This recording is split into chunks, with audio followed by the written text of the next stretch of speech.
We don't have the Twitter thing pulled up yet, and I gotta find that. That was the last show we did. Where's the new one? There it is. I found it. Excellent. Jeez Louise. There it is.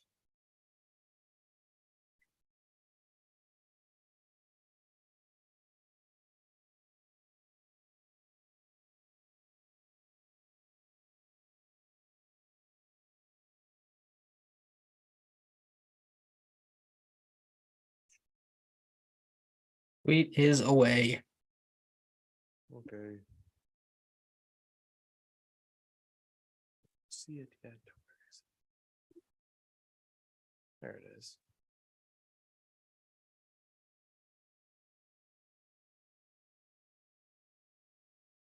Yeah. And pull it up on the phone for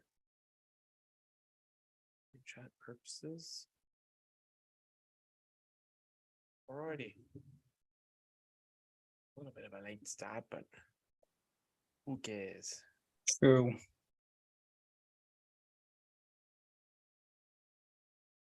All right.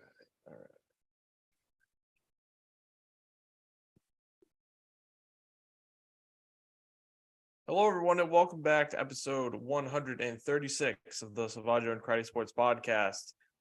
Here for you on another Wednesday night, 7:21 p.m.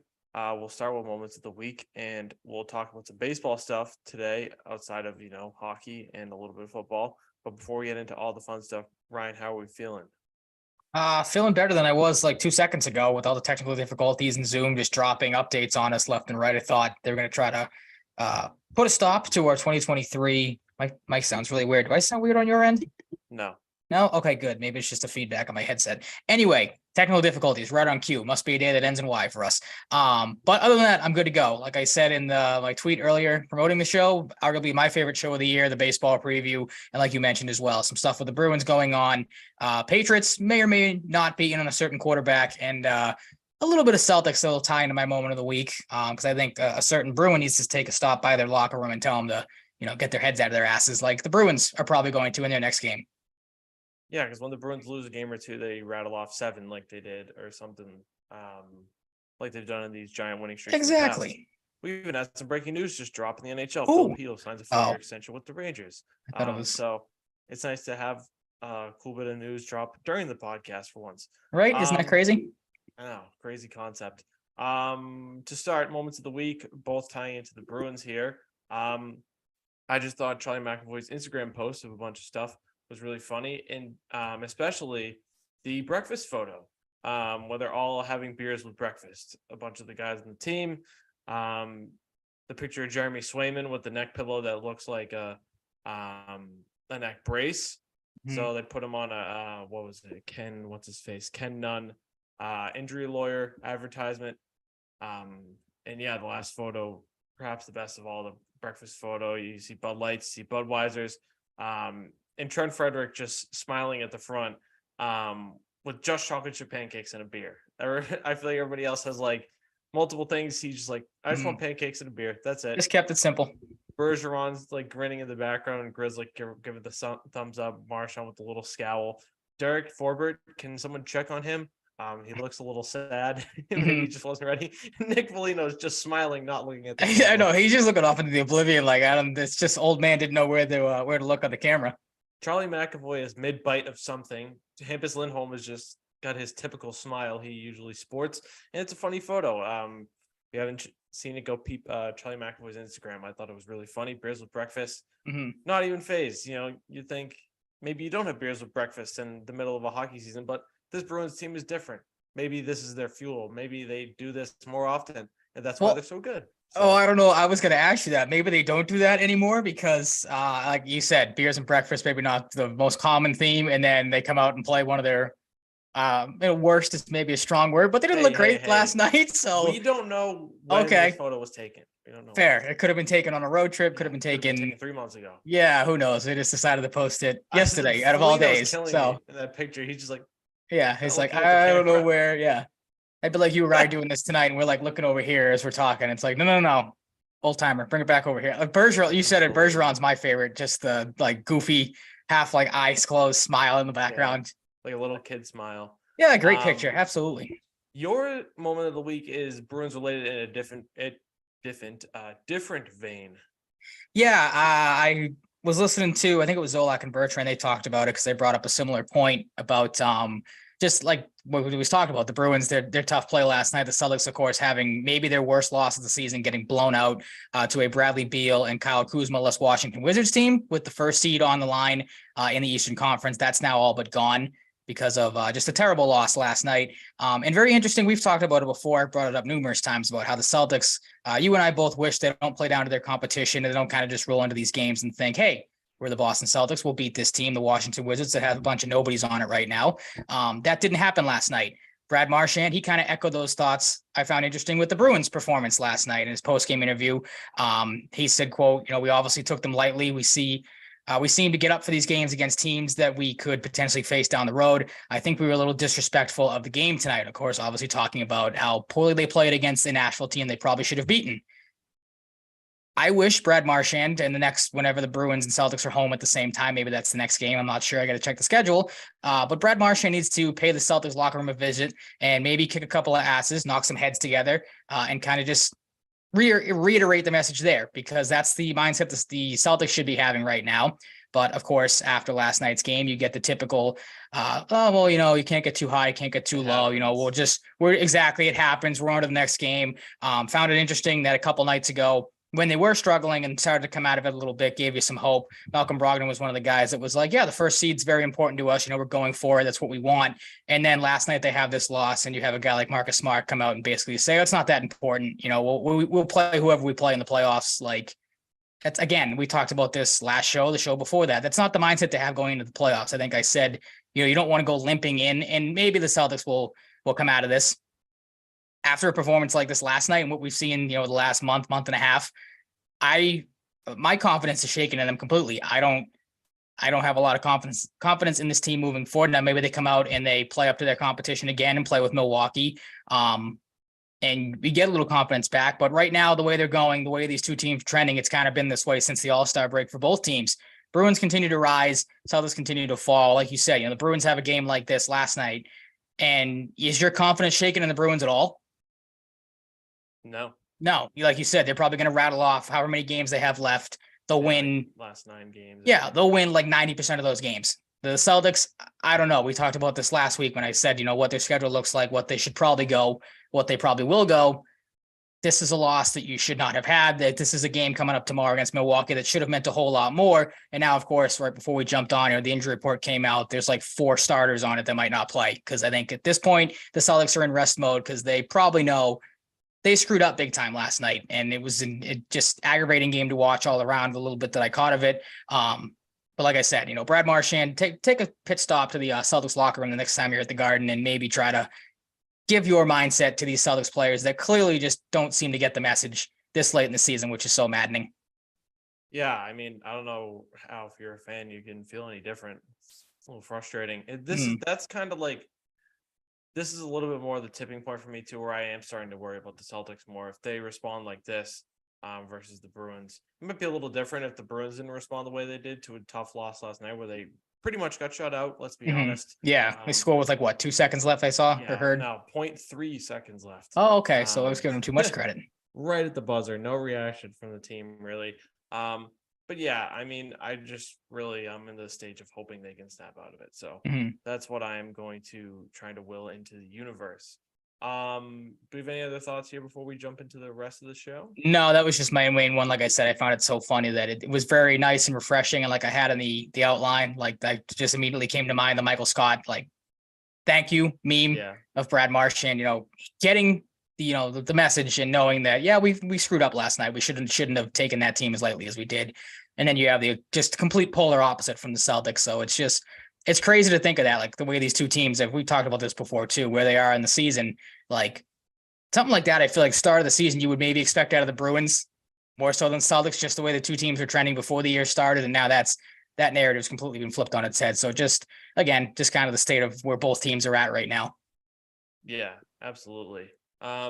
It is MLB season preview time, so I will defer to you for how we want to transition. Do we want to get to Bruins and football first, or do we want to do baseball first? I think we Or should do knock whatever? the quick stuff out of the way first. So probably the hockey, the Okay. Patriot stuff's probably not going to take a whole lot of time because it's mainly just Lamar Jackson stuff. And then finish with the baseball stuff and kind of lead in because like I have the outline and the way it's set up is Red Sox are last, of course, and starting off with just some 26-man roster thoughts.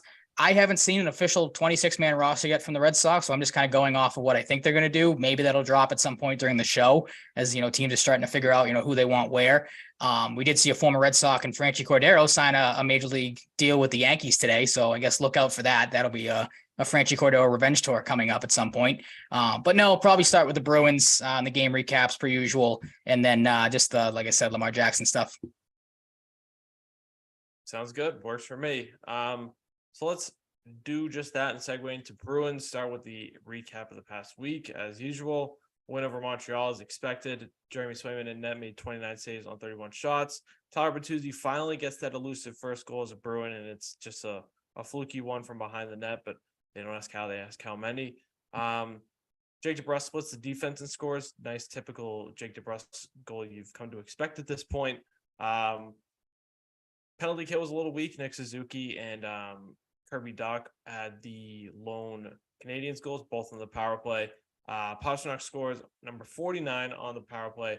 And underrated pass by Clifton to Krejci, who waltzes on across in the backhand and buries fourth and final goal of the game.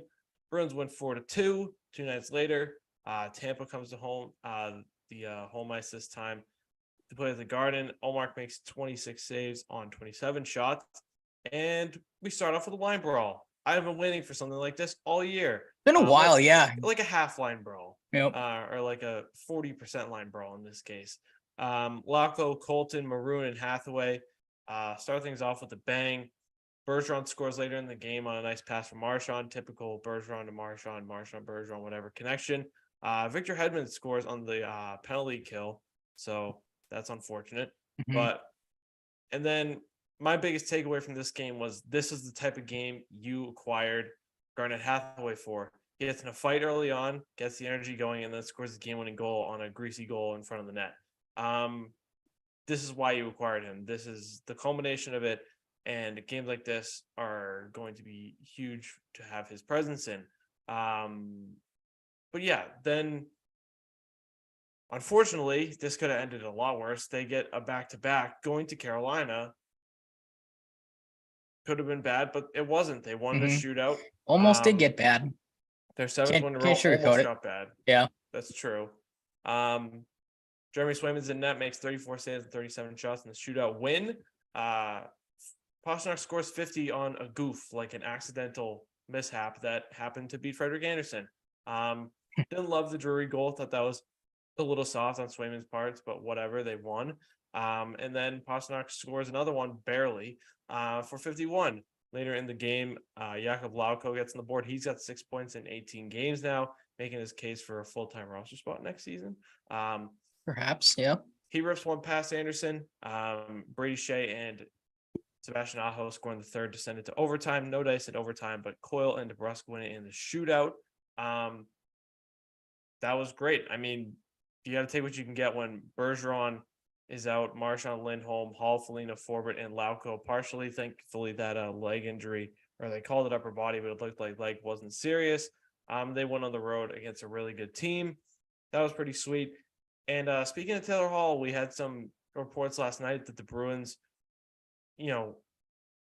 want Hall back, and he feels like he's ready. This is per TSN's Insider Trading and Derek Drager, but they can't do it because of the cap. Mm-hmm.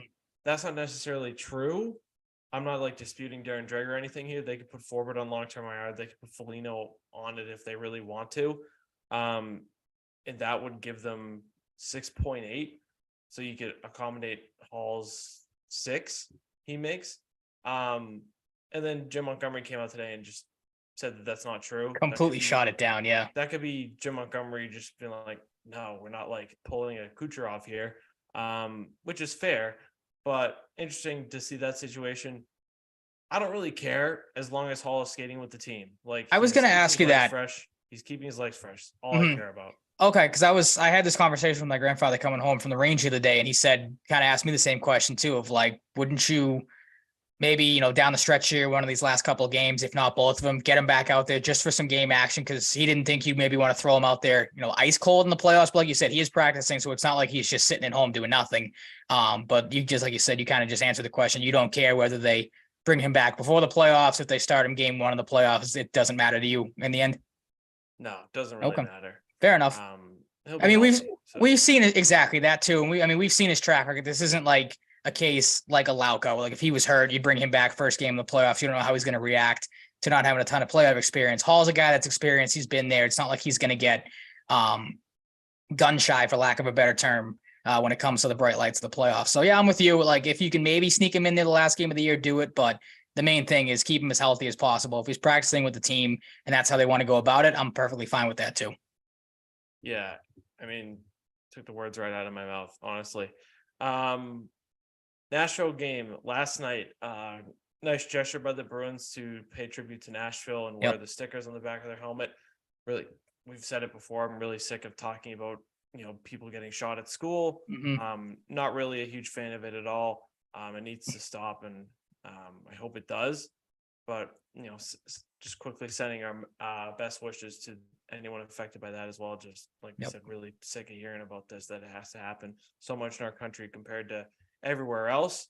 But Omar makes 21 saves and 22 shots compared to the 36 shots Saros faced on the other side. He shut the Bruins down in this one.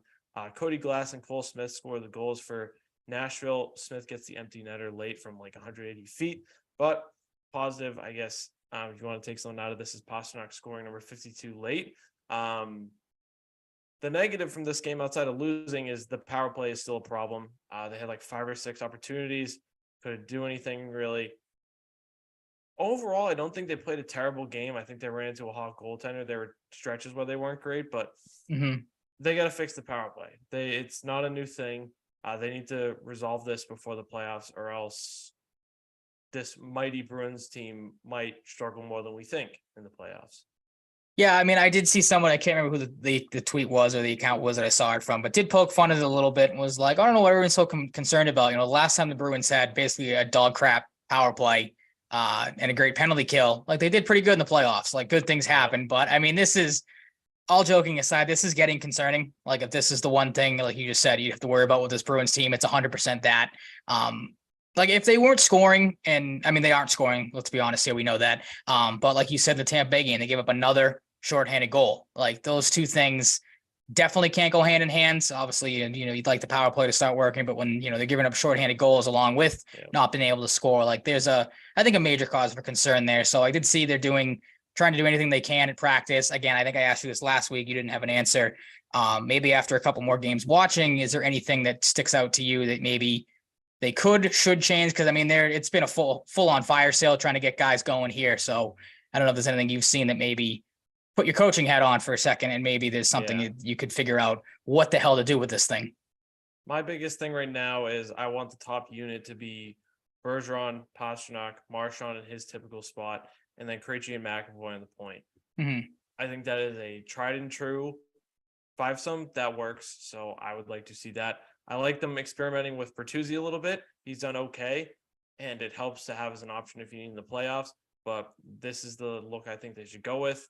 I think Lindholm will do fine on the second power play. I think Bertuzzi will too if they decide to put him there. And yeah, that's my biggest takeaway right now. I think it's fixable, but I just kind of can't believe it hasn't been really fixed at this point. It is eye-opening, yeah.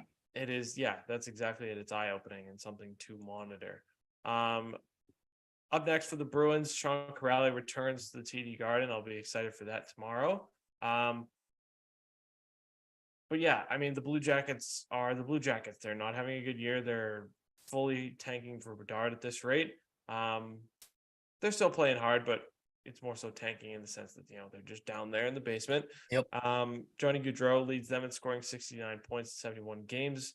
2 days later, they go to Pittsburgh to face the Penguins and Sidney Crosby, who has 85 points in 74 games. And then you have the lowly St. Louis Blues. So sad.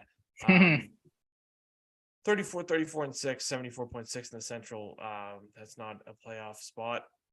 And Jordan Kyrou is on the top of the score sheet for them with a minus 35 rating. Oh God. Wonder if that has anything to do with a certain goaltender and No, 68 couldn't. points in 71 games. Such a shame. That guy's always so focused in, playing the position he's supposed to play and, just solely focusing on goaltending, not hitting guys with a stick or trying to fight other goalies or other players. Never. Yeah. Who would think? Never. Other Bruins news and a quick couple tidbits across the league. Assistant GM who is thought of as Sweeney's big cap guy. So this is kind of a loss to the Bruins. Evan Gold was named GM of the Providence Bruins today. So congratulations to him. It's promotion in the sense that he's got a bigger, a higher, role, but he does go down to the minor league team. So it's a promotion in a sense, but he will not be assisting Don Sweeney anymore, as far as I know. And some other news around the league. It's a good time to be a prospect. A lot of guys signing their entry-level deals. Brett Berard from Providence, some UMass guys across the league. Paul Ludwinski, one of the guys I wanted for the Bruins. Parker Ford, a guy I know the Bruins have had interest in from Providence for about 3 years now. He signs with Winnipeg. I imagine, they have offered him a better chance at NHL games starting next season than the Bruins did. The Bruins were definitely in the mix, though.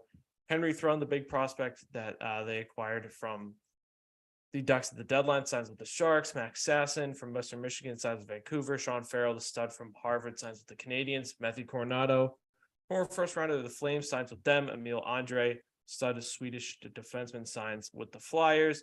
William Melinder and Carter Mazer signed with the Red Wings. Brett Seney, Merrimack guy, shout out to him, signs for another year with the Blackhawks. And Bruins related, Trevor Kuntar from BC. Thought he might stay for his senior year and be a leader, but he goes on a 2-year entry-level contract starting next season to sign with the Bruins and play in Providence. Probably get some playoff action in, which would be good for him. I like it. Plays hard around the net. He's, his hands have gotten a lot better over his career at BC. I just like him. He plays hard. He's not the biggest guy, but he plays physical. I think he profiles as a bottom 6-4 in the NHL someday, but probably 2-3 years down the road. Friend of the show, Mike McClellan, is in the Twitter chat saying, "Let's go, Austin Matthews." Nice. Personally, disagree. Yeah, I don't like that. Yeah. That's nice that he's in the chat, but not a nice response. If he could clean that up, that'd be great. He's a closet Leafs fan, not even really a closet at this point. He loves the Leafs. I don't get it. Jason Poland from Western Michigan, the number 1 goal scorer in college hockey this year with 30. Signs with the Colorado Avalanche early today. The 24-year-old winger did have interest from the Bruins, so they miss out on him, but not really a big deal. Not losing sleep over it. Akito Hiroshi and Jake Livingstone to the stud defenseman from Minnesota State sign. Hiroshi to Vancouver and Livingstone to Nashville. And then most recently, William Stromgren signs with the Flames. Matthew Semenoff, who's a CHL stud, signs with the Stars. And Philip Hedl, like we said, signed with the Rangers. So there's your quick recap on recent entry-level deal signings in Philip Hedl. So it's a good time to be a prospect. A lot of them getting their first contracts now, including Trevor Kuntar, which puts the Bruins closer to their contract limit, but it's good to get him in the mix. And I imagine he'll play the full season in Providence next year and continue to develop. Only 21 years old. So we'll see what happens. 3rd rounder in 2020.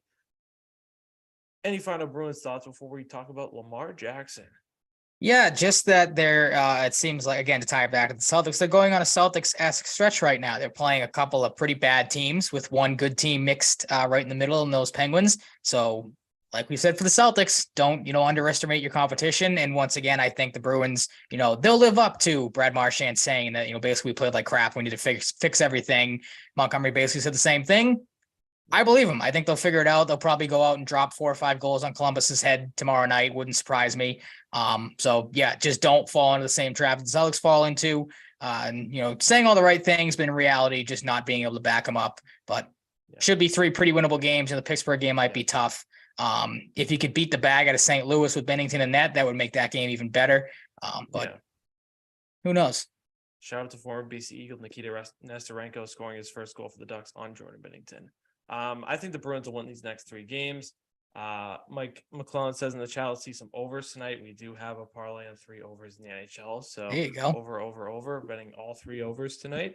But yeah, I'm in the same boat. I think we're both in the, a similar headspace here with the Bruins. not worrying about anything, but would like to see the power play improve and see Tyler Bertuzzi continue to, get more comfortable. Orlov's been great, but see Bertuzzi get on the score sheet a little bit more. Panthers up 1-0 early. That's good. Love that.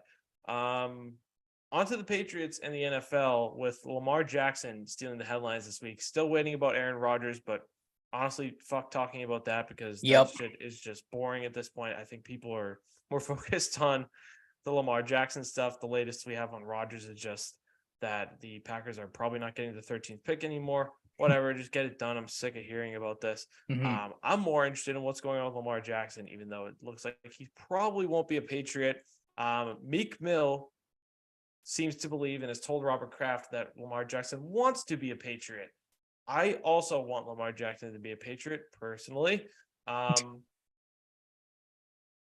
to me, Robert Kraft saying that publicly says, hey, Bill, I want Lamar Jackson. Will you do this, please? And look, I'm fully on Robert Kraft's side here and Meek Mill's side. I will pledge my loyalty to Meek Mill forever if this helps the Patriots trade for Lamar Jackson. Yeah, when we talked about this off air, obviously when a report came out, and I told you I was it was from credible sources, and again, it came right from the owner of the Patriots' mouth and Robert Kraft, so it's not like it was just someone out there throwing shit against the wall and hope it would stick. But like I don't know, I think I'm going way too into it, like looking into it in depth. I'm curious if it was just like hey, like in passing, Lamar Jackson wants to be a Patriot, or more so definite wants to be a Patriot, like he wants this to get done, like see if Bill will do it, get him to be a Patriot, or if it was more like, well, he doesn't want to be a Raven, so maybe if you throw him a bone with the Patriots, he'd want to go there. Like I don't know, I found the whole thing of like, I get that Meek Mill obviously is friends with Robert Kraft, so just that way, the way it broke was a little weird to me.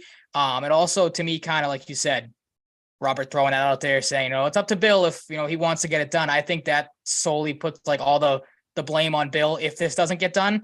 It gives Robert Kraft kind of a bit of an out, I think. Like, well, hey, I wanted him here. You heard it from me and my friend Meek Mill. Especially if Mac Jones underperforms this year. Yeah, absolutely. It 100% gives, I think, Robert Kraft an out. To quote Meek Mill in an altered version where he says, I used to pray for times like this and dreams and nightmares. I'm currently praying for times like this. Yeah. I want it so bad.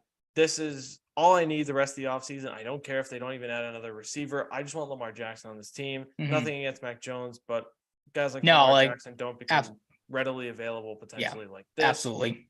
And the weirdest part about this is we're not seeing reports are saying there's 4 teams in the there's mix for no Lamar interest. Jackson, including like Atlanta, Detroit, and friggin' whoever. Teams are scared of guaranteed money. Jimmy Haslam fucked over the NFL with guaranteed money in that Deshaun Watson deal. Yep. Teams are scared of it, and they don't want to deal with a guy that represents himself, I imagine, too. It's a pretty unique situation. And, for representing themselves as NFL players, not everybody can be Laramie Tunsil because Laramie Tunsil got another record-breaking deal for himself. So I don't know if his family has a financial background and he was taught well or he paid attention in school or both.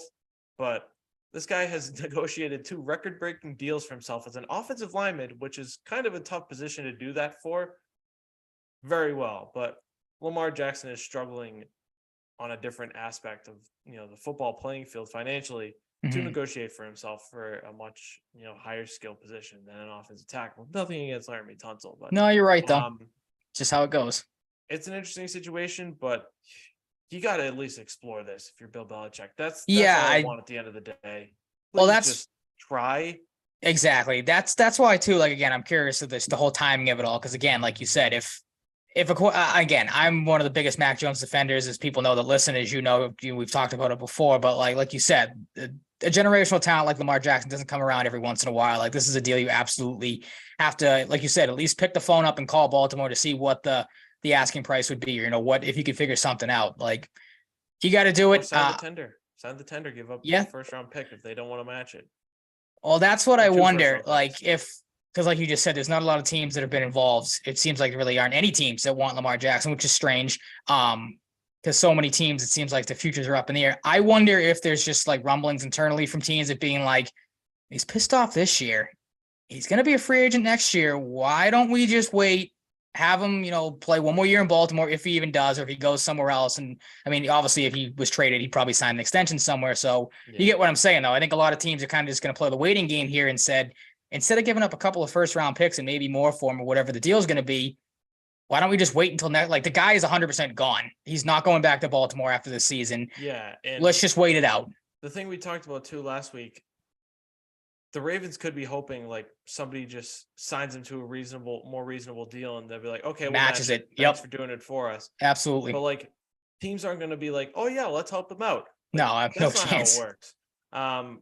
They're in a very precarious situation. I'm very interested to see how this pans out. Mm-hmm. But yeah, the outlook to next year is very interesting as well. But it's so bizarre that we're not seeing teams like lining up for him, it seems, but we'll see what happens, man. Yeah. Because geez, like every team that doesn't have a franchise quarterback should be lining up for him. So you would think, yeah, he's a pretty good track record. I know obviously the injury concerns are there for the style he plays, but like I heard guy is a stud. Like there's no sugarcoating it. Stavros Halkias, who's a podcast host and comedian, was on Pardon My Take today, and he's a Ravens fan. He said, there's concerns about Lamar's diet, potentially from like Chris Mortensen or something. Mm-hmm. And he's like, I don't give a fuck if this guy eats a bag of hot Cheetos every once in a while. Yeah. He's awesome. Yep. It gets the job done. Yeah. Like who cares? Like it clearly doesn't affect him on the field. Mm-hmm. Like, look how he moves. Like who cares? Yeah. And for the people that are like, oh, he's maybe not the greatest like thrower on the planet, like myself, like I don't think Lamar Jackson's got the best, he's got a good arm, but like not the best accuracy. You know what I mean? Again, like the Patriots pick up the phone and make a deal. Yeah. You're learning under Bill Belichick. They'll figure something out. It's not like this guy's going to come here and stink. But like you said, apparently they don't have any interest, according to multiple reports. Again, I don't know how you just don't even entertain the offer of Lamar Jackson. Like, again, I think we're both in agreement. We've talked about it before. Like, you do have to give Mac at least 1 year with an offensive coordinator to see what you have in him. But again, Patriots you're one of those teams waiting for next year. Yeah, exactly. They make a run. Yeah, you don't have to pick up the option next year. Lamar Jackson's probably going to be sitting there on the market. Like, you have a legitimate second chance. But again, like I've talked to people about this too. It's like everyone that I've talked to is like, oh, I'd give up a couple of first round picks for him, which obviously you have to do. And my response is, hey, you know what they could have done instead of giving up 2 first round picks is use a first round pick on him 3 or 4 years ago, whenever he was drafted. And that's what feels like an omen. They took a running back over him. Yeah, it took Sony Michel because people, call him a running back. The funniest thing when this first came out was the tweet that went around of a kid who photoshopped Lamar Jackson in the backfield behind Patrick Mahomes in a Chiefs jersey and said, "Oh my, you're a Chief." Like him as Patrick Mahomes is running back. Yeah. I laughed so fucking hard at that. And the Photoshop is great too. To whoever did it, props. But yeah, I don't know. The not taking him in 2018 kind of feels like an omen. If you're willing to take a running back over him, are you gonna shell out first round picks for him now? I just hope they're waiting to the offseason. I want Lamar Jackson on this team really badly. But yeah, do we have any other Patriots thoughts? Or want to head into baseball here? Not that I could think of. This was, like you said, really the main. We weren't going to do another, all these like minor free agents have signed with these teams this week, because I think we've kind of bludgeoned that topic to death over the last 2 shows. So there's not a whole lot. It's really, I think the biggest one is just Calais Campbell and Taylor Rapp. That's about it. Calais Campbell went to the Falcons. Taylor Rapp went to the Bills. There you go. There you go. There's your free agency recap. And Lamar Jackson still is not a happy man right now, and really nor should he. Taylor Rapp, but that's okay. We've been saying that a lot. There's the current theme when it comes to free agency talk. Yeah, but on to baseball, the 26-man roster outlook, and I'm going to trust your judgment on this. So this is John. More baseball. Baseball's back. A lot obviously to look forward to with all the road changes we talked about. The season started. We'll get our preview and predictions a little later, but like you said, I can't take all the credit for this. I kind of thought this is what it might look like just listening to the last game yesterday. And then John Tomasi had an article that came out today for NBC Sports Boston that kind of gave his 26 thoughts on the 26-man roster outlook. Again, there are still some moves to be made. I saw Raimel Tapia. He was one of the guys that is officially making the roster, but of course he's not on the 40-man, so someone's going to have to come off because they don't have any openings. But as of right now, this is what it potentially is going to look like for 2-10 tomorrow against the Orioles. They're probably going to carry 13 pitchers. Of course, we know what the rotation is going to look like. It's going to be set up Kluber, Sale, Tanner Houck, Cutter Crawford gets a chance in the rotation again. So hooray, if you feel good about Cutter Crawford. If you're like me, you haven't seen enough of him, you kind of know what's coming there. And Nick Pivetta is surprisingly the number 5 starter. Didn't have a great spring training, so maybe it's not a huge surprise. The bullpen looks like it's going to be Kenley Jansen, Chris Martin, John Schreiber, Richard Bleier, who of course was traded from the Marlins for Matt Barnes, Ryan Brazier, who we all know and love. He's a great relief pitcher. Definitely doesn't have any dirt on the Red Sox. Zach Kelly, Wyatt Mills, and Ryan Brazier 2.0, and Caleb Ort. I'll get to him in a second. 2 catchers in Reese McGuire and Connor Wong. Jorge Alfaro does not make the opening day roster, even though he lit spring training up. Infielders is going to be 5 of them, it looks like. Rafael Devers, Kike Hernandez, of course, moving to short, Christian Arroyo, Tristan Casas, and Justin Turner. 5 outfielders with the addition of Tapia. He goes along with, of course, the rookie Masataka Yoshida, Adam Duvall, Alex Verdugo, and Rob Refsnyder. One utility man, Yu Chang, which not a huge surprise. He makes the opening day roster. He was out of minor league options, so you would have, of course, had to try to send him through waivers. Probably wouldn't have made it again, so he's going to make the opening day roster at least to start. And then some of the injuries, guys that aren't going to be ready. Brian Bale, Garrett Whitlock, they're not hurt. I think they're just going to have a couple more rehab, starts or outings before they join the big league club. James Paxton, Jolie Rodriguez, who's dealing with an oblique injury, and Adalberto Mondesi, who we may or may not see because he's recovering, of course, from, again, I always get it wrong. I think it was ACL surgery or the Achilles he tore, one of those, bad injuries with an A. So that's what their roster is going to look like. I'll defer to you before I jump on to, just kind of my thoughts. Any surprises there for guys that you surprised to see, surprised to not see on there, just kind of in wait and see mode? I am just surprised, as most of us are, about Ryan Brazier and Caleb Orton. That's really it. Yep. To be honest. Yeah, that's my big thing. I mean, of course, Tapia, I guess too, but like, he had a good spring that's not training. That's not gonna last super long, I feel like. No, probably not. I mean, he was a nice story in spring training, played really, really well. It is going to be interesting to see how he finds a lineup spot, because the Red Sox are so left-handed heavy in the outfield already with Yoshida and Verdugo. It's not like you can really platoon Tapia and Duvall. I guess that's the direction they're going to go in. But yeah, I mean, he was another guy out of minor league options. I think he flat out told him, like, if I'm not going to make the roster, then like waive me. I'll go, play for someone else. Basically, I thought I saw that in the tweet somewhere the other day. So not really a huge surprise that he makes the roster. But of course, like I said, you do have to DFA somebody to open up a 40-man roster spot. Other maybe minor surprises, Bobby Dahlbeck and Jaron Duran, both will start the year in Worcester. Yep. I think the last, outfield spot came down to Tapia and Duran, but Duran had options. So he's going to, work down there. Dahlbeck, who I think they're turning into a full-time like platoon player or utility player, because he got the majority of his time at, third and short in spring training this year instead of first base. They're going to work on him down there, see if he can figure something out with him, if he gives you anything at all. But like you said, the 2 biggest surprises for me, as they are for you, Ryan Brazier, who had a 4.70 ERA in 7 spring training outings, and Caleb Ort, who I don't think I saw throw a scoreless inning in spring training the couple times I turned the game on. 9 outings, a 9.58 ERA. They both are still employed by the Boston Red Sox, which makes 0 sense to me. And everybody else, because like we said, the joke is they both, if not just Brazier, definitely have dirt on this Red Sox team somewhere. Yeah, I don't know how you can think otherwise at this rate. Seems pretty clear to me. I just don't get what they see in it. Like I heard Alex Cora the other day, or I saw it in a tweet that he said, they like Caleb Ort's stuff. I don't know what stuff he has. Again, like I said, an ERA just under 10 in spring training this year, an ERA over 6.30 last year in 25 games. Like, I think what he is at this point. He's a guy that can't get major leaguers out. Like, and you had other options too. Josh Winchkowski, who we saw at times last year, he pitched really well this spring. 5 games, a 1.13 ERA in 16 innings with 17 Ks, and he kept the walks down, an 0.88 whip. So that's a guy I thought, maybe it's because he has options. I don't know what Ort's situation is. He might not.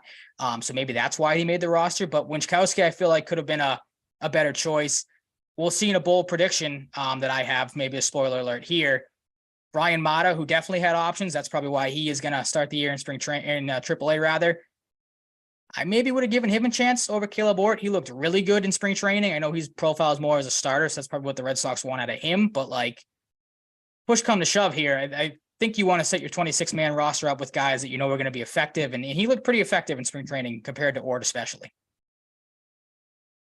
I don't get it. I don't. Makes no sense. should we get to the lineup? I have a couple things that I want to discuss after you get through this. Sure. Yeah. I was going off of what we think the 26-man roster is going to look like. There's a couple different ways I feel like they could construct their lineup. Of course, if you listen to Alex Cora, he says he doesn't like having two lefties at the top of the lineup, but really I don't see any other way that they could go about doing it with, setting up the lineup. Again, the best way to win ball games. I have two different versions. The one I would do is Verdugo leading off, Devers hitting second, Justin Turner, the DH, batting third. They like Yoshida in the cleanup spot. He's probably going to be there to start the year, so he hits fourth in left field. Duvall in center batting fifth. Casas bats sixth at first base. Kike Hernandez is the shortstop batting seventh. Reese McGuire batting eighth in the catching duties. And then Christian Arroyo is the number 9 hitter. Again, that's how I would do it. Get some of the, platoon mix here, lefty, righty. If they don't want to have two lefties start the lineup off, I would go Arroyo leading off, Devers second, Turner third, Yoshida fourth, Duvall fifth. You're going to have two lefties because you're a little lefty heavy. So Verdugo and Casas hit 6th and 7th. Hernandez 8th and McGuire 9th. The reason why I stay away from that one is I don't really want Tristan Casas batting 7th. Of course, in the other one I have him batting 6th, so not a huge difference, but probably some more run production opportunities batting 6th than you would see batting 7th. So that's where I'm at. Like you said, you have a couple of things that you would do. So what are your opinions and options? I hope they do it at some point, but I understand why they're not doing it now. I want to see Yoshida get some experimentation in the leadoff spot. I wouldn't hate that. Absolutely. I also like the Kike option, but it's fine that he's lower in the lineup. I want Devers planted in the 4 spot. Yeah, I mean, the argument for that is people will say, you want your better hitters to get more opportunities to hit. So a lot of people see that as the 1-2. You're not going to lead Devers off. That would be dumb. So they kind of see him as a 2 hitter, but I'm with you. Like I especially when you don't have a true leadoff hitter like the Red Sox don't and haven't for 2 or 3 years now. Like I feel like it's going to be tough for Devers to get a lot of RBI opportunities batting second compared to like he would have him batting 4th. I might hit him 3rd. Like think of it this way: he's your best power hitter now. Where did David Ortiz bat all those years? 3rd and 4th. Like it was Manny and Ortiz for the longest time. Yeah. And also, if they want to do lefty righty, you can put Justin Turner in the 2 spot and be fine. That was gonna be my other thought too. It's like you just flip Devers and Turner, and then you have Verdugo, Turner, Devers, Yoshida, and like you said, maybe you put Yoshida in the leadoff spot. Then you'd have him, Turner, Devers. You go Duvall for like they should have options, and I think obviously these aren't set in stone. They're gonna probably mix and match some things up to start the season. They're not gonna obviously have the same lineup. I feel like going forward for the first maybe week or so, but again, they have options. They have, a decent, I don't want to say options again, but that's what it is. Chances of, platooning guys. So we'll see what they do. Alex Cora, of course, he isn't always stuck on one thing. So it'll be interesting to see how they go about doing things. Did Duvall always play in like the middle of the lineup, or was he ever a top of the lineup guy in Baltimore? Or not Baltimore, Atlanta. I don't know why I said Baltimore. I think he was mainly 5, 6, right around there. He was like a 2 hitter at times. The Red Sox had him lead off a couple of spring training games, and I don't think it went well because he's not a contact guy. He's gonna hit 30 home runs, but probably bat about 220, 230. So yeah, I like your lineup. I think I would put Turner second and like find some way to. I don't really care about the righty lefty thing to start. Fair. Yep. Apparently they do. I just want my biggest thing is Devers needs to be 3rd or 4th. Exactly. I'm with you. Like ideally 4th, me, but 3rd or 4th. But yeah, like I said, the whole season. The only reason I had Devers in the 2 spot is that because, like I said, that belief that they have about having your better hitter get more chances, which makes sense. Don't get me wrong. But I'm with you. Like I would hit Devers 3rd if it was me thinking instead of just trying to go how they would do things. But because, like you said, it makes sense. You give him more chances to get guys on base. Turner's a good on base guy. Verdugo, as we've seen in the past, maybe not comfortable in the leadoff spot, but a good on base guy. I wonder, obviously Justin Turner is probably going to get the majority of his chances against lefties, maybe against some lefty starters. You see him lead off. I wouldn't be opposed to doing that. He's a good contact guy, not a great speed guy, of course, getting up there in age, but maybe he's the guy they move around the lineup too, just to see how things go. Cause I think that's what they're going to probably be doing, like I said, the first couple of weeks. You'll probably see Kike back up there too, because he's had experience leading off before. Sometimes it's worked, sometimes it hasn't. So who knows? The one thing I don't want them to do, because they tried this in spring training too, don't bat Casas lead off. Like I get, he's able to work counts and is a good contact hitter, but like this is a guy you want in the middle of your lineup to hit 25 plus home runs and drive in, 70, 80 plus and, try to win rookie of the year instead of just trying to be a slap hitter, get on base type of guy. Yeah, I agree. But yeah, we'll see. There's going to be some moving parts to start the season for sure. Shall we get into season preview and predictions? Sure. I did a lot of talking on that, so I will defer to you to start yours because, like I have a little bit just more in depth kind of thoughts on the standings and stuff like that. And I don't want to just be rambling on for a good 20-25 minutes before you jump in. So I will defer to you when your thoughts to start.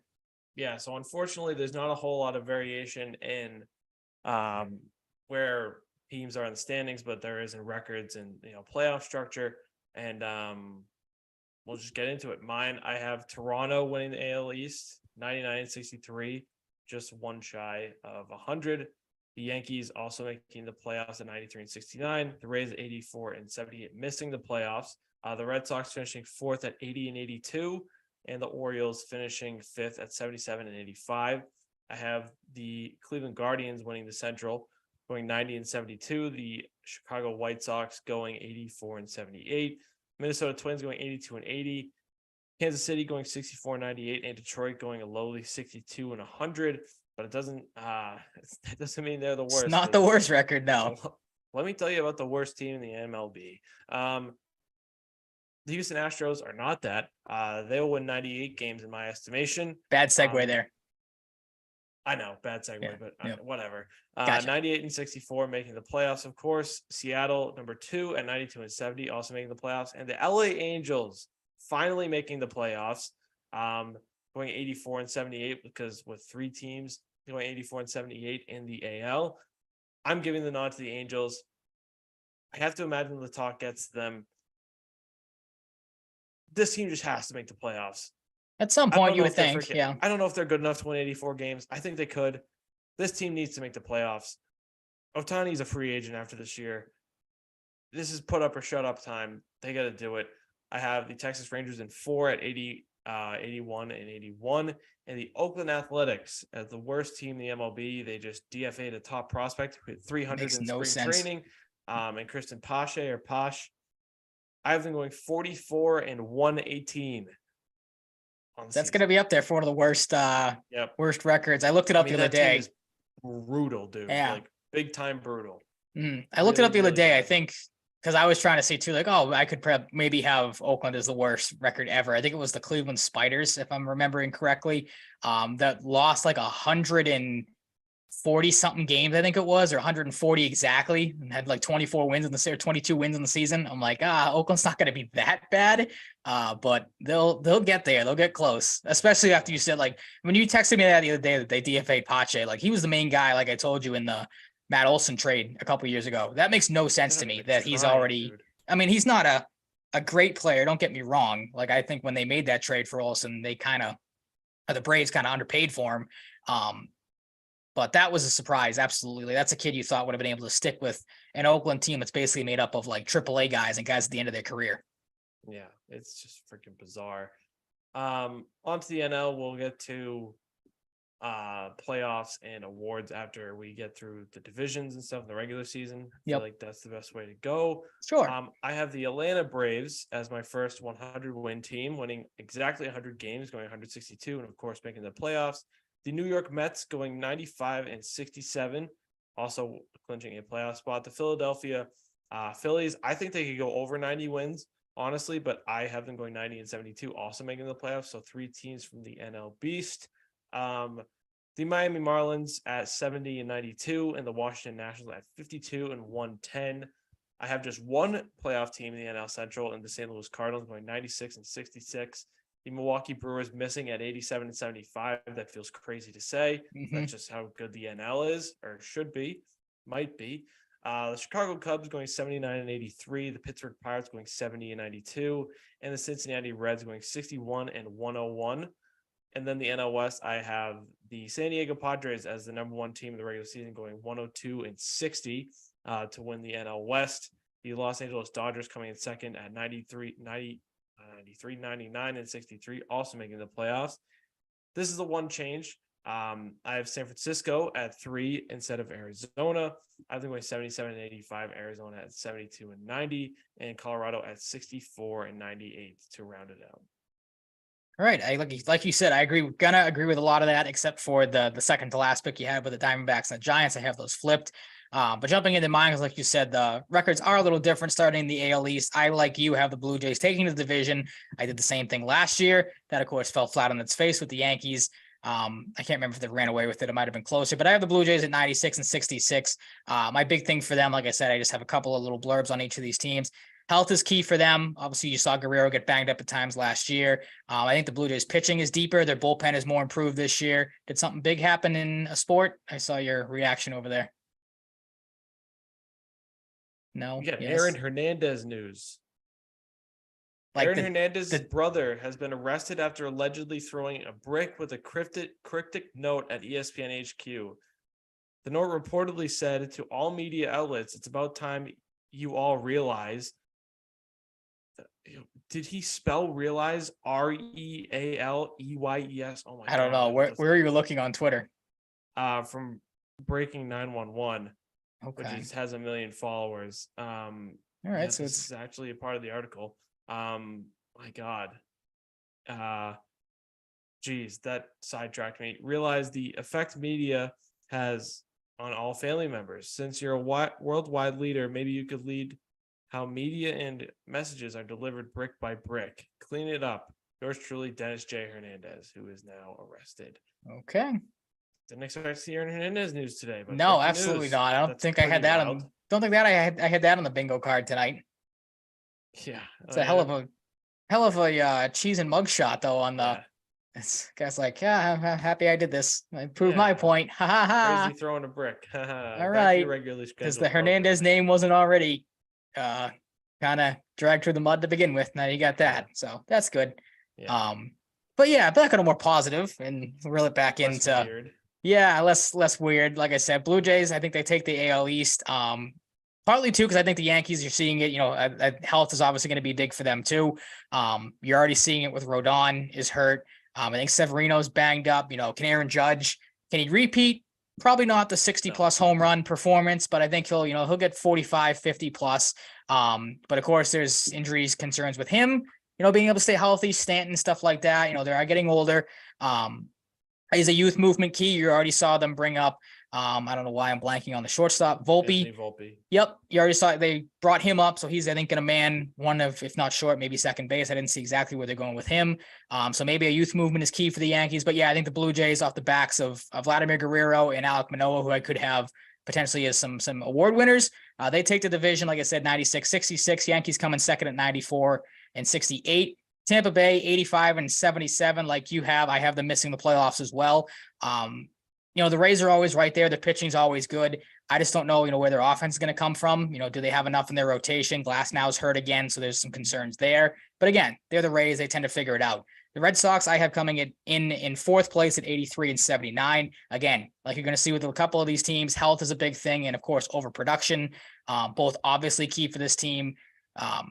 If, like I have, and we'll do a Red Sox specific predictions, maybe because so many people are counting them out, maybe they go on a little bit of like an FU tour and catch fire early. I think if they do that, that'll obviously help them stay competitive, but the division is too top heavy with Toronto and New York, so Boston finishes fourth. And then Baltimore, yes, they had a good year last year. Yes, they're up and coming, but they had a good season last year and really did nothing in the offseason to build off of that. So I have them finishing last at 79 and 83. They take a little bit of a step back of this season.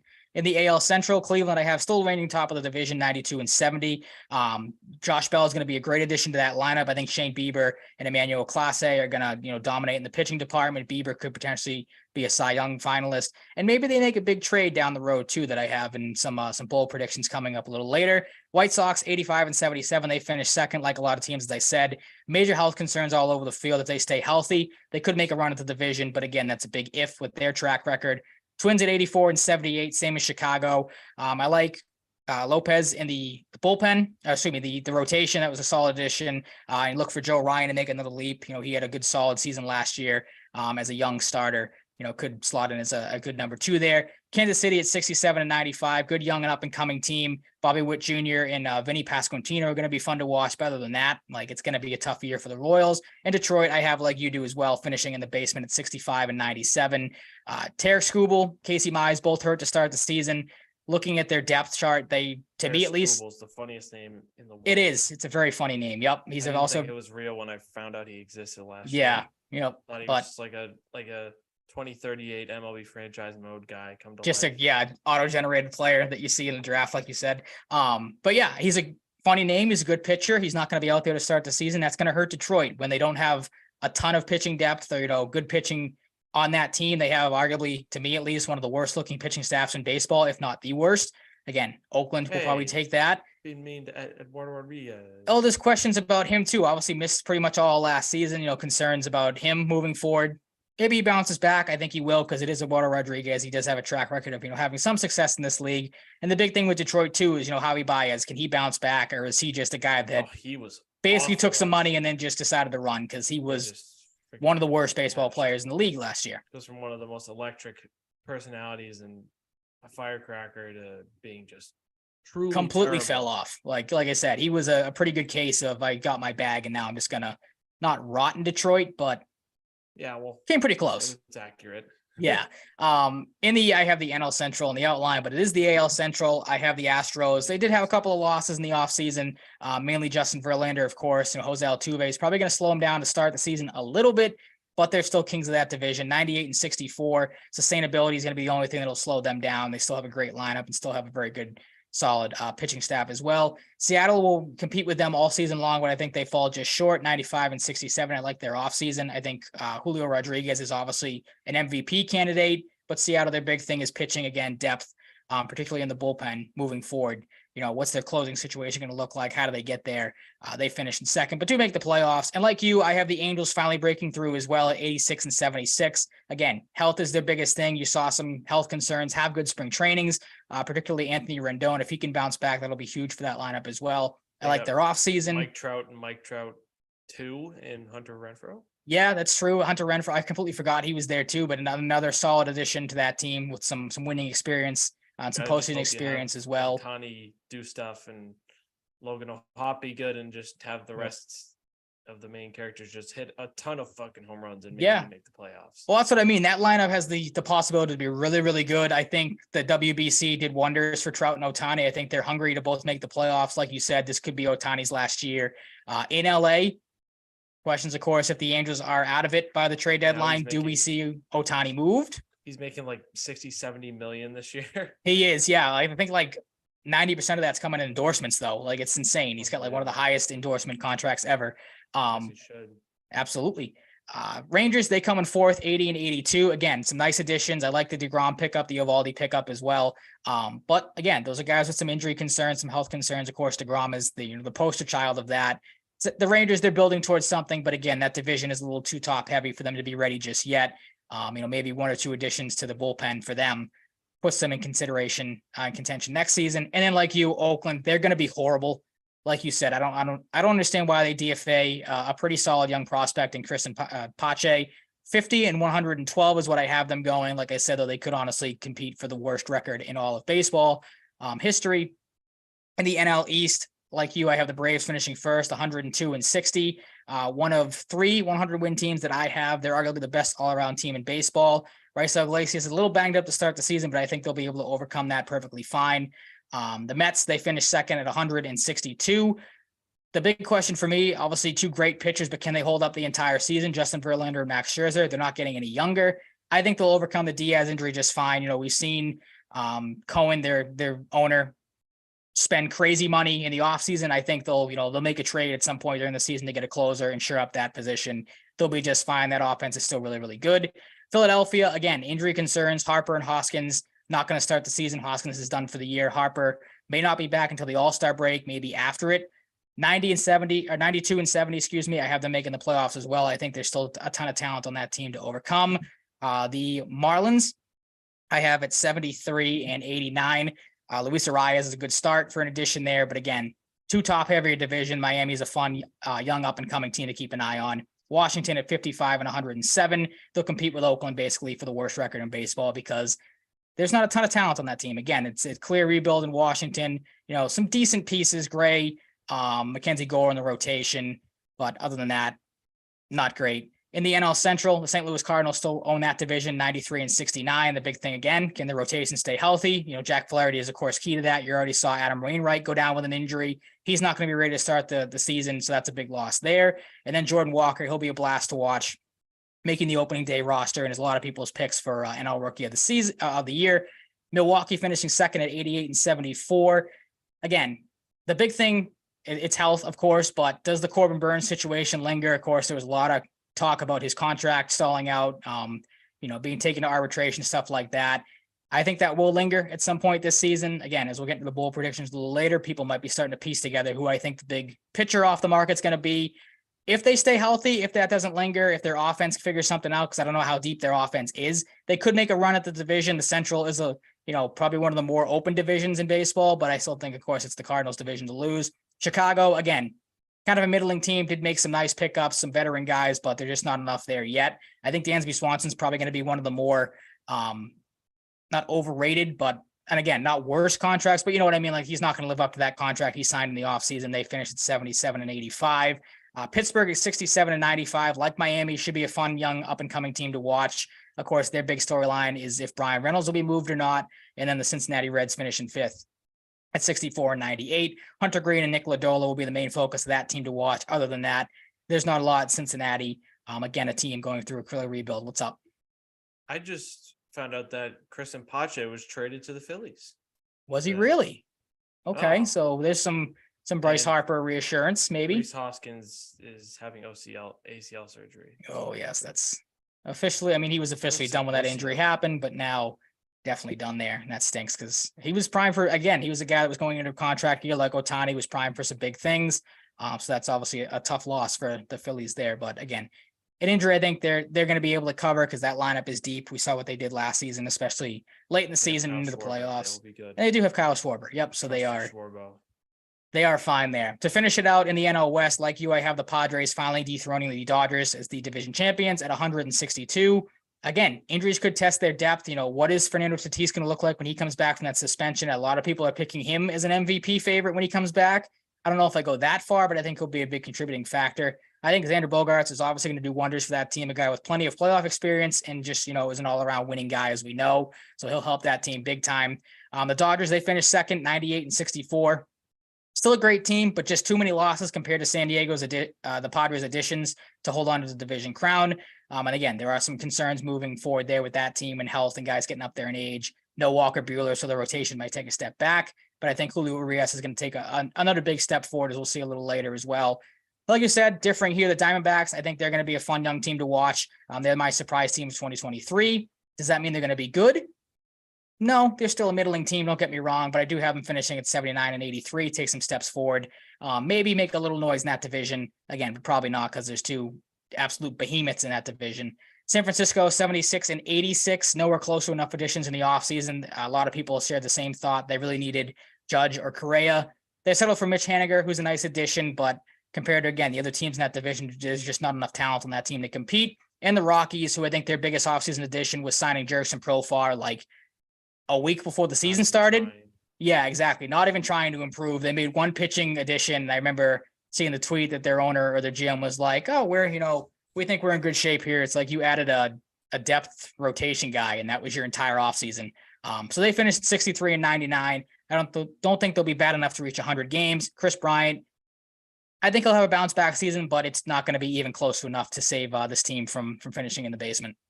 No, definitely not. Nope. It feels like another one of those teams that's just always going to be bad. Yeah, it's a team, like you said, with the owner, GM, whoever just doesn't even try to improve it or throw any. They threw money into it last year with one of the more head-scratching signings of Bryant, like we talked about at the time. But yeah, that's a team that just does not want to improve drastically at all, it seems like.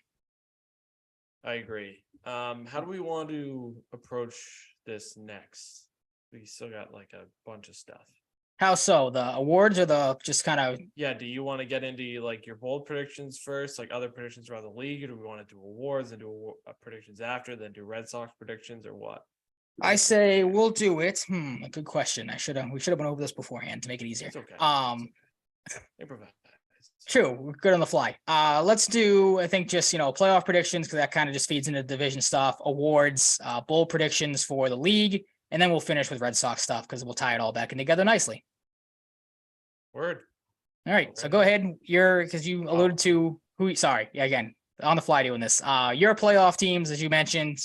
I don't know if you did as in depth as I did with the rounds and everything. And all right, then give me your playoff teams again for those who may have forgotten during my spiel, and just your World Series winners or winner.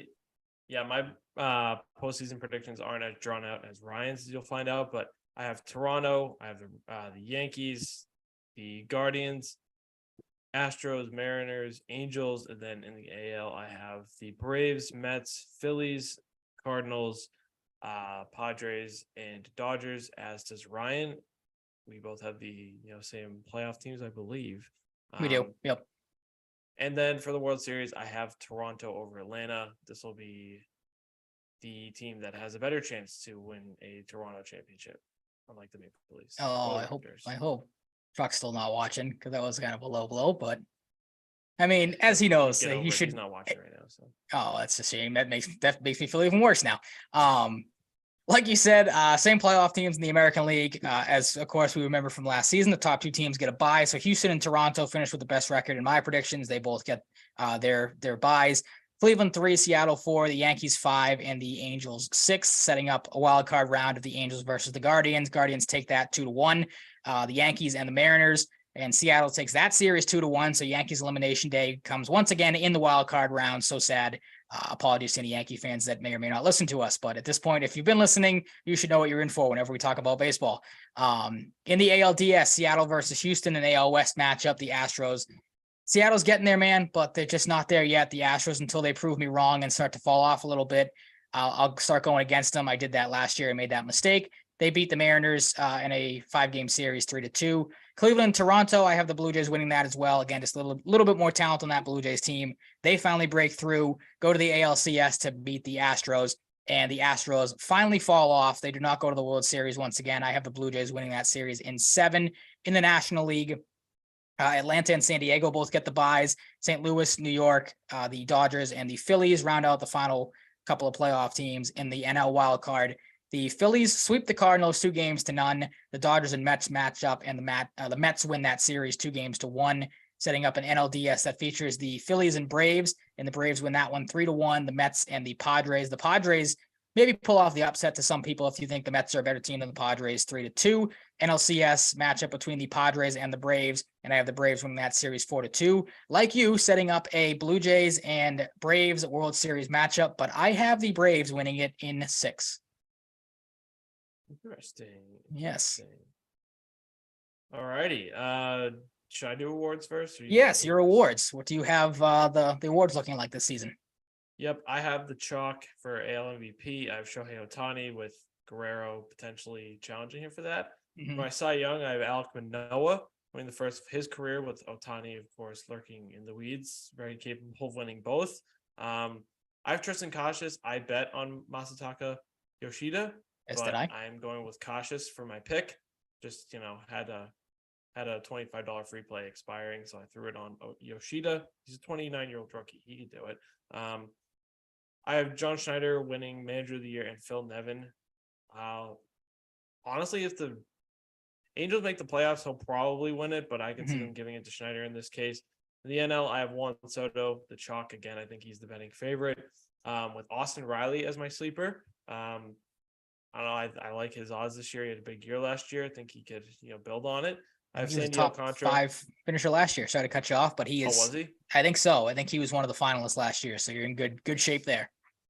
Going with the chalk again for Cy Young, I'm going Sandy Alcantara with Julio Urias as the sleeper. I'm going again with an older rookie of the year. I think Kodai Senga will win it this year. On the Mets, with Jordan Walker as a sleeper. He's the betting favorite. So can't really call him a sleeper, but I did. And with the big additions they made over the past 2 years, and being the best team in the league, I have Bob Melvin winning Manager of the Year with the Padres, and an outside shot for Bob Snicker in Atlanta. All right. I like those ones. I like them because there's some similarities there as well. Like you, AL MVP, I have Shohei Ohtani. I think again, this is going to bleed into my bold predictions, but I think you're going to see, again, with the combination of it being a walk year, potentially with the combination of, him looking as excellent as ever and ready to go in the WBC. Again, I think that's going to feed into the Angel season as a whole. I think Shohei Ohtani is primed for arguably one of the best statistical seasons all around we're going to see in baseball history. So get ready for that. Sleeper, I have Vladimir Guerrero Jr. with Toronto. I forgot they changed the dimensions in their ballpark, so they brought the walls in. I think that could make yeah, they did. I noticed that. I really want to go to that ballpark. It's a great ball. I went there probably. You've been to Toronto's ballpark? Yep, like 12 plus years ago. So obviously before they brought the walls in. But yeah, I think Vladimir Guerrero is primed for a big season as well.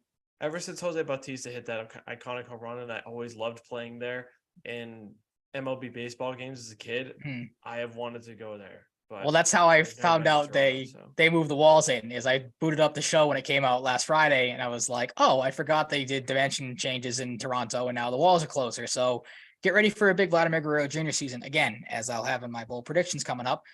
Cy Young, I went back and forth. I wanted to pick Alek Manoah because I think, again, the Blues are going to have a big season. If they do, he's going to be a huge part of it. But I went Shane Bieber, a guy that looked really good in spring training, looked really good in the playoffs last year for Cleveland.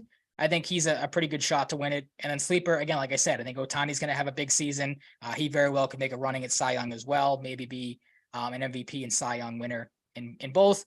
Rookie of the year, I went the same two guys as you have, but I flipped them. I have Yoshida winning Rookie of the Year. Again, I think the WBC is going to come into consideration big time here. A guy that looked really good in that, looked good in his last couple of Red Sox spring training games. I have him beating out Tristan Casas as my sleeper. And then Manager of the Year, same as you, Schneider from Toronto if the Blue Jays end up being arguably the best team in the American League. And then Phil Nevin if the Angels make the playoffs. He's my sleeper pick as well. NL MVP, I took a page out of your book, I'm pretty sure last year. Ronald Acuna Jr., I think the Braves, like I said, record-wise, going to be the best team in baseball. He's going to lead that charge and put together an excellent season for him. Trey Turner is my sleeper pick. Again, just, playing the old record. WBC, we saw what he did there. Rightfully so, named Captain America or deemed Captain America. He's, put together a solid season so far. And will do so for the Phillies. Cy Young, the Dodgers, again, it took a little bit of a step back, I think. There's a big hole in that rotation to fill without Walker Buehler there. We saw Arias last season finish, I think, as the third voting favorite for Cy Young. I think he jumps over that hump and wins it this season, carries that Dodgers starting rotation. My sleeper pick is Max Fried. NL Rookie of the Year, I have Corbin Carroll of the Diamondbacks. I think he's going to lead that charge of the Diamondbacks being a surprise team. He's a guy that very well could go for 20 homers and 40 stolen bases. He has that potential. But my sleeper pick, like you said, he is the favorite, so maybe not a huge sleeper. Jordan Walker. I also contemplated Kodai Senga as well. And then NL Manager of the Year, Bob Melvin for the Padres. Again, if you're going to be the best team or one of the better teams in the National League and, get to the playoffs, I think he's got a really good shot at doing that. And then Bob Snitker is my sleeper as well. Excellent. Some similarities and some differences. Yep. Do you have bold predictions for this baseball season? I do not have bold predictions of this season. I do not. Okay, so we'll just jump right into mine then. Yes. And we can get your thoughts on my bold predictions. Sure. All right. So like you did, I'm going to try to play Nostradamus here a little bit, like you did for the NHL with some of these trades. Yeah, exactly. You hit that one. So I'm like I said, going to try to do the same thing. As I mentioned with the Pirates, I think Brian Reynolds, is he going to get traded? Is he not? Because I don't think he's going to sign an extension there. That'll be their big storyline this season. I think he does get traded. I think it's to the Dodgers right now. If you look at the Dodgers depth chart, I think they have Trace Thompson as their starting center fielder. Not a bad player, but definitely not the caliber of Brian Reynolds. I think the Dodgers, if they want to make a late postseason push, I think they go out and get a big time hitter like Brian Reynolds is. The Mets, they get their Edwin Diaz replacement at the trade deadline. It's going to be David Bednar, another Pirate that's had some trade rumors swirling around him these last couple of seasons. He goes to the Mets. Like I said, Steve Cohen will give up anything for anyone, it seems like. So that's the big fish they get. The Phillies get their Rhys Hoskins replacement in CJ Cron because, as we know, the Rockies are not going to be good this season, and I think he's a free agent coming up, so he's a guy that gets moved at the deadline. The Guardians double down on their aces. Yes, the Cleveland Guardians, who are not known for big deals like this, but I think they're going to make one this season. They get Corbin Burns. I think that extension talk finally comes to an ugly head in July or August. I can't remember when the trade deadline is this season. He gets traded from the Brewers to the Guardians. They go with a dynamic 1-2 punch of him and Shane Bieber. I think steals, we talked about this with the basics extension. I think steals, we have an explosion in that. At least 5 players steal 40 plus bases this season. And my predictions for that's going to be Cedric Mullins, Trey Turner, Corbin Carroll, John Birdie, and Jorge Mateo. We only had one 40 base stealer last season, and that was Birdie with 42, I believe it was, or 41.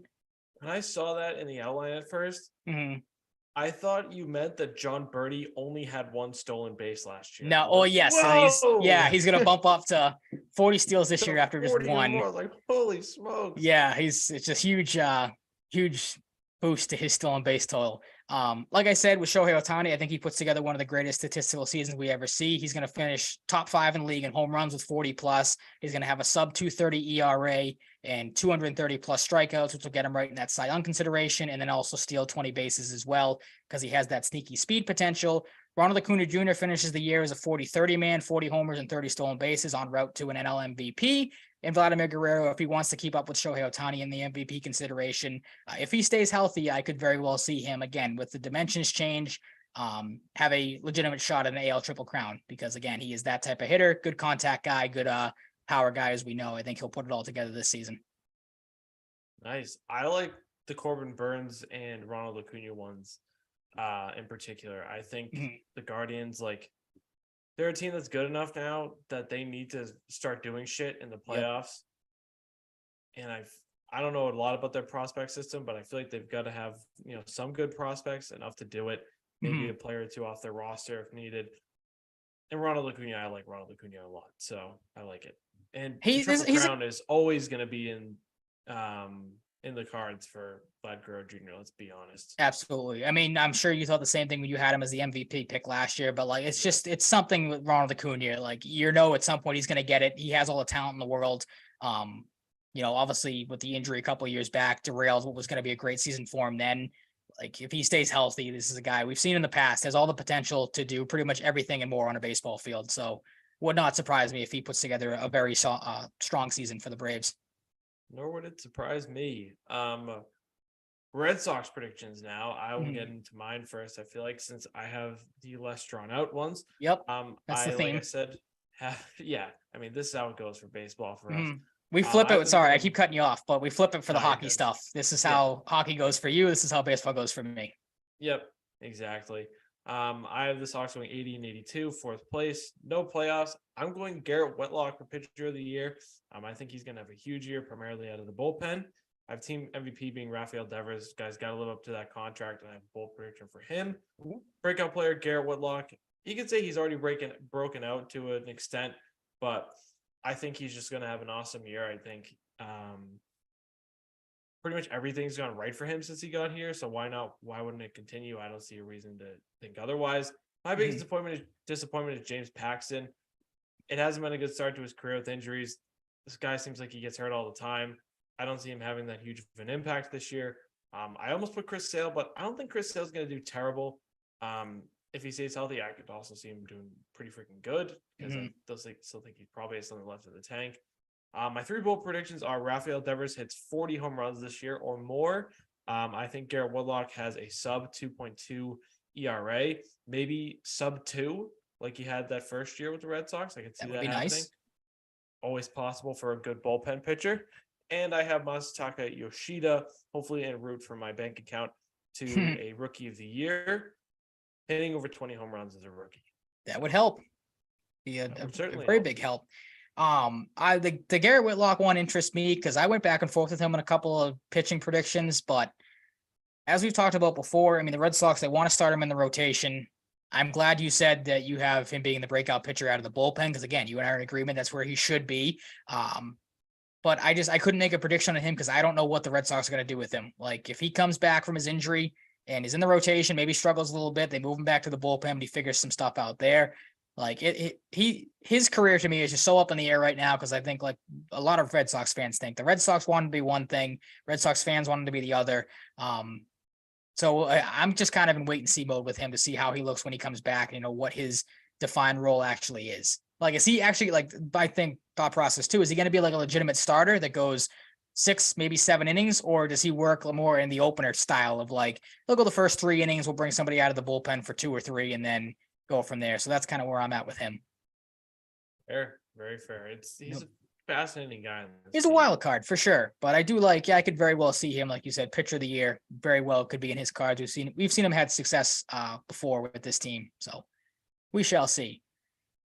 My Red Sox predictions, as we know, record-wise, 83-79, fourth place. Like you, no playoffs, unless, as I have here, they go on a 2013 approach and just, them against the world. No one's counting them in on anything. So, they kind of take the why not us approach. We've seen it before. I was listening to Felger and Maz brought up a good point. I can't remember who he mentioned wrote the article, but basically said that like whenever the Red Sox aren't predicted to do anything, that's the year they tend to go out and shock everybody. And when we do think they're going to win the division or win the World Series, they are horrible. So maybe this is one of those years that everyone's counting them out. They surprise us, but I think they'll surprise us a little bit. I don't think they're going to be as bad as a lot of people think, but definitely not going to be anywhere near a playoff team. My pitcher of the year, like I texted you earlier, have fully taken the bait. I've taken the cheese on Chris Sale. He's looked excellent in spring training. He has said all the right things. He made it to Boston healthy. He's going to pitch on Saturday against the Orioles. I think he's going to be the Red Sox pitcher of the year, bounce back player if he can stay healthy. Team MVP, like you, Rafael Devers, that's a no-brainer. Breakout player, I have Brian Bayo. We saw in spring training when he made a couple of starts, he looked very good. We saw him at the end of last season when he started to figure some things out, learn how to pitch in the big leagues. Looks very good as well. I think by the end of the season, you could be looking at a future ace of this staff. I think that's just how good he's going to be this season. My biggest disappointments on the pitching side, like you, I have James Paxton. He is, as we joke about, starting to approach Dov Cleveland territory. Is this the real person? Have we seen him, before? Because like you said, James Paxton always. Territory. Yeah, I couldn't think of who the reliever was we had last year that we made that joke about. I was thinking Romeo Langford for the Celtics because I always made that joke. Like he's a unicorn. You never see him out there. But yeah, like you said, James Paxton, he always seems to be hurt. Of course, had a setback in spring training, so won't make the opening day roster. I think he'll be the biggest disappointment in the pitching department. This one for a hitter hurts me because I like Christian Arroyo. I think he's a fine player. But it falls under the Red Sox thinking too highly of a guy. Like, I don't think he's going to be able to stick the whole season. He gets hurt a lot. And, he's not an everyday second baseman, at least in my opinion. So I think he's going to have a little bit of a down season, maybe a disappointment from the Red Sox standpoint. For my bold predictions, like I said, I think Chris Sale is officially back. I think he makes they're bold predictions, so people listening, get ready. I think he makes 30 starts. He goes 14-8 at least, 3.27 ERA, has over 200 strikeouts and over 190 innings of work. And if he stays healthy and is on this pace, I would not be surprised if Chris Sale gets some Cy Young consideration because I think, like I said, he is a man looking like he is on a mission this season. I think very well he could, be able to prove some people wrong. That's something. That is something. It is. Like I said, I fully am ready to fall flat on my face on this one. Like I sent you Jimmy Stewart, the producer for Felger and Maz, his predictions for the Red Sox, and he had Chris Sale going like 6-6 with a 6-something ERA and 3 injury list stints. So I don't think it would go that bad record wise, but you very well could see Chris Sale get hurt again. You hope not, but again, he's kind of a wild card. You don't really know what you're going to get with him this season. Another bold prediction for me, I have Masataka Yoshida, not Rafael Devers, leading the Red Sox in RBIs. It kind of goes into what we talked about the lineup construction. Yoshida's hitting cleanup. He's going to get more opportunities to drive and runs other than Devers. I know Devers has obviously proven he can hit out of the 2-hole and drive runs in there, but he's going to be on base most likely when Yoshida comes up. That gives Yoshida more opportunities to drive and runs. Like I said, if he stays healthy, Chris Sale will be in Cy Young consideration, potentially top 5. Tristan Casas, for me, will lead all MLB rookies in home runs come the end of the season. I think James Paxton won't make 20 starts, and Adalberto Mondesi won't appear in 81 games, at least for the Red Sox this season. Again, I think 2 guys that they are maybe putting a little bit too much faith in to come back from injuries. We won't see a ton of this season, and if we do, they'll be in and out of the lineup with injuries. This one, I was going to have kind of whited out as my one big surprise one, because again, it would be huge if they did it. I think Ryan Brazier at some point this season finally gets DFA'd, and his bullpen replacement, as I mentioned earlier, would be Brian Mata. I think, he showed a lot in spring training. Maybe the Red Sox, if they're out of it, give some of their younger guys a chance down the road. I think Mata, a bullpen would be a decent spot for him to start and build him up to be a potential starter down the road. And then if the Red Sox are out of the playoffs this season, trade deadline wise, I think they move on from Nick Pivetta and Richard Blyer. Of course, they brought in Blyer, but he's on a 1-year contract. He's a free agent at the end of the season. They could, afford to move him. Pivetta might be able to get you something back for a starter with a, proven track record there. So we'll have to, of course, wait and see if they're in it or if they're out of it, or if we saw last year, if they think they're in it, but they're really out of it, maybe they are make some additions to the trade deadline and piss us off all again like they did last season when we're sitting there going, what are you doing? You're 10 games out and have not shown anything in any sort of way to get into the playoffs. Who needs it? You know, Exactly. I was going to ask you because I forgot to add this one too. I was kind of on the fence about it, but I've seen some people kind of throw out there. Do you think Heim Bloom survives the season? See, this Yes. is you do okay. Yeah, I think they'll find a way to fucking hold on to him. If they're in, I mean, yeah, if they're in playoff contention, or if they think they're in contention by the trade deadline, they wouldn't have a reason to fire him. I don't think, and they'll. I hope they don't do a repeat of last season, but I think the only way he gets canned is if they're like 20 games out. You know, they're clearly sitting in last place in the division, and then like, all right, something definitely has to change. Which, like, from a get rid of Heim Bloom standpoint, I'd like to see just again because I think Heim Bloom's not the right guy for the job. But from a Red Sox fan standpoint, I don't want to see this team come in last place again and have just a completely non-competitive season and give us nothing to watch in the middle of the summer. Fair enough. Yep. I'm on board. But that's really it for me. Just, I mean, I had some other like stat prediction wise. Devers, I don't think is going to get to 40 like you do. I think he finishes, right around 32 homers, 96 RBIs is arguably maybe the Red Sox one lone all-star. Maybe Chris Sale or Kenley Jansen sneak in there if they have good seasons. Tristan Casas in his rookie season goes for 24 homers and 70 RBIs. Yoshida finishes 297, 18 homers, 101 RBIs as the lone Red Sox triple-digit RBI man en route to Rookie of the Year. Some other guys, Adam Duvall, who you talked about earlier, 28 homers, 68 RBIs is my prediction for him. Corey Kluber, again, this is mainly just focusing on some of the new guys.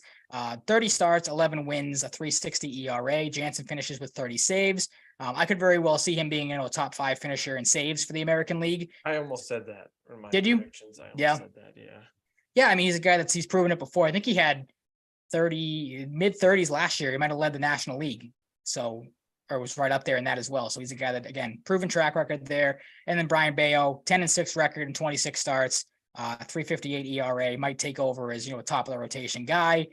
And then there was one other, Justin Turner, I had 15 homers, 72 RBIs, and 273 average in his first year with the Red Sox. Nice little middle of the order bat. That's basically what, his stats look like at this point in his career. Pretty good contact, pretty good power guy. We'll get you some big hits from time to time. Love it. Love it. We shall see. Starts tomorrow, like I said, 2:10 against the Orioles. Can't remember who's going for Baltimore. I think it's Kyle Gibson, and we get Corey Kluber. That was maybe the one thing I was going to ask you too. Are you surprised that Corey Kluber is getting the opening day nod over Chris Sale, or you're like me, where it's like that makes sense because I would not be rushing Chris Sale back by any means. Kind of just ease him in there a little bit and get him going. Yeah, that's the boat I'm in, and also like, I don't know. Kluber is enough of a, he's fallen off a little bit later in his career, but he's got enough of a track record where you can like comfortably make him the opening day starter. Yeah, he's done it before. As long as Chris Sale isn't spouting out to the media about it, I don't think it really bothers him. So. Yeah, he wasn't by any means. He was cool with it. I think they said obviously they knew. I think at Winter Weekend, or even before that Kluber was going to be the guy to get the opening day nod. So no surprises there to anybody. And again, like you ease Chris Sale back into it. Don't ramp him up. Get him all jazzed up and ready to go, and then he pulls a muscle or something on his way over to the ballpark because he's just so excited for opening day. So, yeah, we don't want that. Nope. But that is going to wrap it up for episode 136. Thank you so much for listening. You can find us wherever you find your podcasts. You can find us on Twitter as well. You can follow me at Mike_Cratty. Follow Ryan at Ryan_Salvaggio, and you can follow the show at Salvaggio and Cratty Pod. Maybe someday again, outside of the hockey bracket I posted, which is not doing good. We'll post on TikTok. It never goes good. I know a lot about the sport, but my brackets are always pretty bad typically. I might try to, I was thinking about it, might try to clean up and make it not a 2 hour or an hour long spiel about my division picks and award picks. Maybe try to put that into it. Like, I know you can do 3-minute TikToks now. So yeah, maybe do that tomorrow before the game starts and try to be as concise as possible. But as we know, and as we listen to tonight, that might be a little difficult for me when it comes to baseball. Excellent. Yep. We'll talk to you next week. Stay safe, stay healthy, be nice people, all that stuff. Go Sox, and we'll talk to you later. Peace out.